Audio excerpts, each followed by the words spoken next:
સાથે હું પ્રવીણ મહત્વના સમાચારથી બુલેટિનની શરૂઆત કરીએ। જામનગર લોકમેળામાં સ્ટેને લઈને અરજદાર અને જામનગર મ્યુનિસિપલ કોર્પોરેશનના વકીલ વચ્ચે કોર્ટમાં ધારદાર દલીલ થઈ।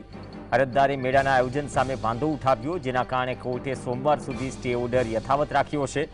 અરજદારે મેળાના આયોજનમાં પારદર્શિતા, પર્યાવરણીય અસરો અથવા અન્ય જાહેર હિતના મુદ્દાઓને લઈને વાંધો ઉઠાવ્યો હતો। જામનગર કોર્પોરેશનના વકીલોએ આ મુદ્દે તેમનો પક્ષ રજૂ કર્યો હતો અને બંને પક્ષોની દલીલ પછી કોર્ટે ચુકાદો સોમવાર સુધી મુલતવી રાખ્યો છે।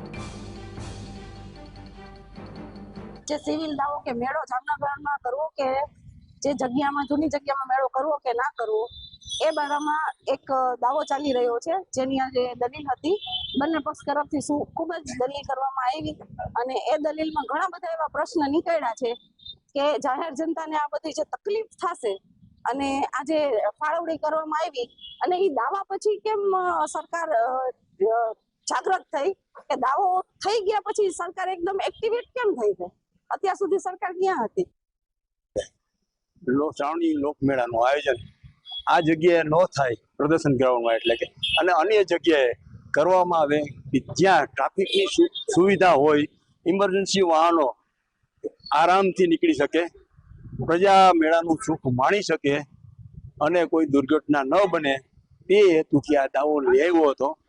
અને આ દાવો આજ રોજ દાવો ચાલી ગયેલો છે, એનું જજમેન્ટ સોમવારે આવશે।